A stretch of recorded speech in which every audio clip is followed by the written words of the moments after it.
What's up, pro traders? It is almost 9 o'clock at night. Really busy today. Guys, I want to say thank you. If you didn't watch the crypto video I just put out just before this, we hit a milestone 16,000 subs on YouTube. We started last June 2021 with 12. That's right. 12 subs. So we've grown exponentially in 7 months. We will be doing an event. We're going to post the notice of that event here on YouTube, so you'll see it in your feeds. But let's go ahead and jump into the markets. I released a 30-minute video, a deep dive video yesterday on the market update for the NDX and SPX. And guess what? The price did exactly as we predicted it would do. It got bought up, okay? It's not because I'm smart. It's because it was clearly in Wyckoff following key steps. We're going to go ahead and focus on a NASDAQ SPX again on the daily and 4-hour time frame so you can see what I expect to happen next. Let's jump into this. So I'm just going to grab a fib retracement.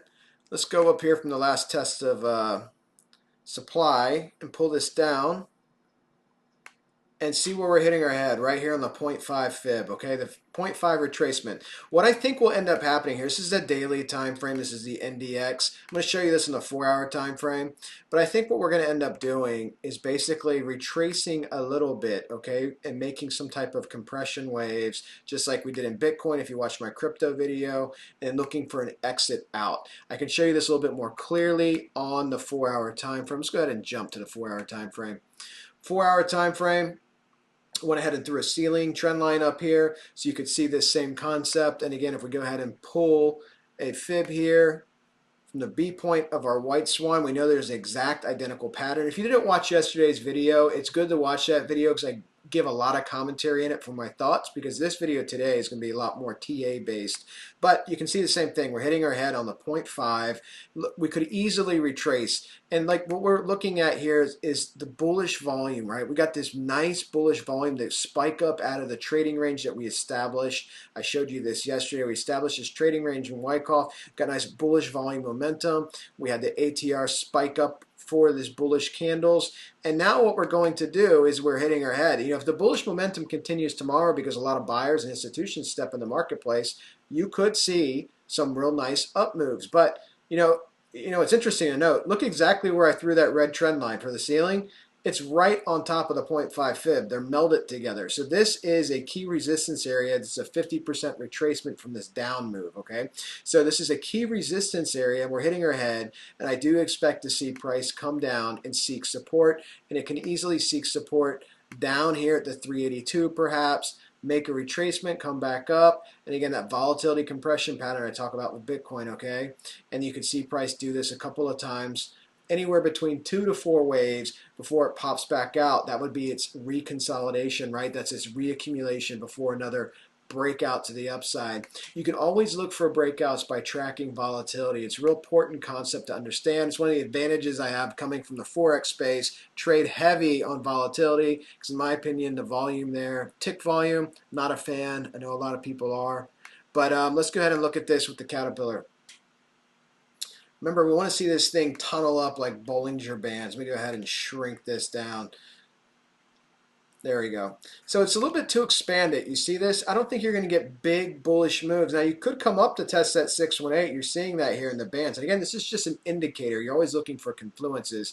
But you could come up and test it. But I think you're going to consolidate. I mean, look at this. Even the volatility indicator is telling you where the range is. You see this? Your 0.5 up here, look where your median line is. It's just below the 382. So you could see price do that. You could see price come down, test that 382, do something like this, and then look for a breakout to test that 618.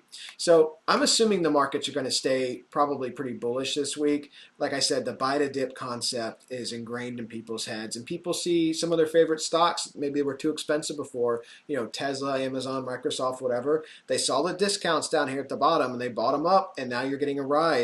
And the first time you're going to see key level resistance, I mean like key level resistance where I really, really want to pay attention to, is right here on this pattern, which is 15.5 essentially. You go to 15.5 here, this is where I expect some key resistance because, at that point we're between the 618 and the 1 fib. And if we layer our moving averages on, let's see exactly where our key averages are. Let's throw the 21 on here.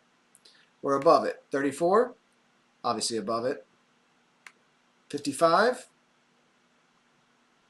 above it. 89. 89 is stabbing us in the side. We just fell just below the 89. So the 144 is going to be above us, obviously, maybe around the 618. Look at that. The 144, that green dotted line, is right on the 618, which means the 233 is probably up by the point D of my pattern, just below the point D of my pattern. So again, this area right here is going to be the peak resistance. You have your 618, and then you have the 233. It's not a coincidence, the point D of this pattern, which is where price is expected to retrace from and seek support, okay? How much it retraces? Market sentiment. If supply is heavy and not enough demand, it's going to retrace a lot. If supply gets bought up, it could just retrace a little bit, maybe back test at 233 and break out more to the upside. But this is a key range coming up, the 618, which is laying perfectly, look at that, it's laying perfectly with the 144. These are EMAs, okay, these are Fibonacci numbers in my EMAs, and the 233 married closely to that point D. I expect peak resistance in this quadrant. Here, we could easily come up and test the 618, but I think we might retrace a little bit, consolidate, accumulate a little bit, and then let the ATR go down, let the caterpillar constrict a little bit more. We want to see this come down to a baseline. I was talking about this, how you can plot your baselines with a trend line, just looking at historical, where you've been in recent trend when you had big moves, like this candle right here was this baseline, and we're getting close to that baseline. So we could see a big move, but my initial instinct is we're probably going to consolidate a little bit. These are 4-hour candles, so I don't know. It's 9 o'clock Eastern time right now, so we're gonna have a few more candles. We're gonna see how much that volatility drops down and where price wants to hang out at. But remember, this exact same pattern is on both of the indexes. The exact same pattern. They're tracking amazingly similarly. Let's go ahead and jump to the SPX. SPX. So by the way, I believe the NASDAQ went up 600 points today. I guess I should have told you that. Let's see. January 31st. I think we had a 600 point total move. Yeah, I think we had a 600 point total move from there to there. Low was 14,430 and high was 14,928. Just about a 600 point move. And SPX, I believe, went up about 100. Can find it here on the daily a little bit easier. Daily candle, our low was 44.03, our high was 45. So yeah, about 100 points, 112 points. So let's go ahead and do some TA on the SPX. We're going to grab this basically from the exact same area, which is the LTS, okay? Last test of supply. Pull this down, look at our resistances on the fib. Got above the 0.5. So you're in a similar situation here, okay? Your 618 is right above you, 382 is just below you. Let's see what this looks like on the 4-hour time frame. 4-hour time frame, I went ahead and threw that trend line on. I mean, look at the similarities here. It's almost identical.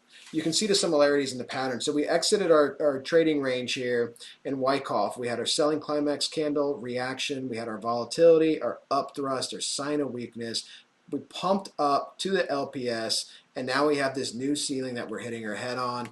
And if you start pulling some fibs down, we can see what we're looking at here. You are just above the 0.5 here on the 4-hour time frame, pulling it from the LTS.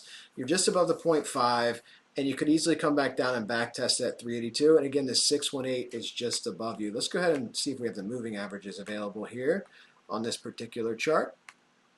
And let's check our 34, 55, 89, 89 stabbing us in the side, the 233.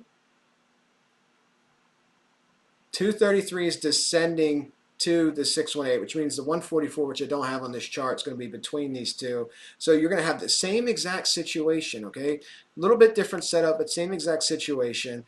Just above your 618, which again, remember that same pattern, that same fib pattern is on this chart as well. Just above the 618 and down here with the 144 in that quadrant, right where you're approaching, that's a little bit wide. So right, something like this is going to be peak resistance for the rise. So we need to watch that area closely. Let's go ahead and look at our volume and everything. It's going to look very similar. Relative volume spiked, big bullish candles. ATR spiked, ATR is declining again. Have our baseline here. So we're watching to see where this goes. Bullish momentum. Again, this is 4-hour time frame, so slightly delayed from the 1-hour time frame, but this is the time frame I do most of my trading in. And let's see if we have anything else we want to look at here for indicators. Let's check out Ichi.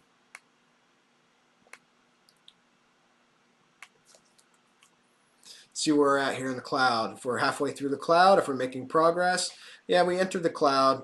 We got some work to do. So yeah, just like with the NDX, I do expect to see potentially some retracement, some accumulation, if you will, gathering our strength for potentially another move. Have to watch the market open. Again, this market, the stock market, heavily affects the crypto space, guys. So, all right, guys. If you haven't subscribed to the channel, please do so. It helps us out in the algorithm. Smash the like button. All of the goodies are in the video description, our Twitter, our Discord channel, and look for our post that we're going to do for our announcement for a special event here on YouTube.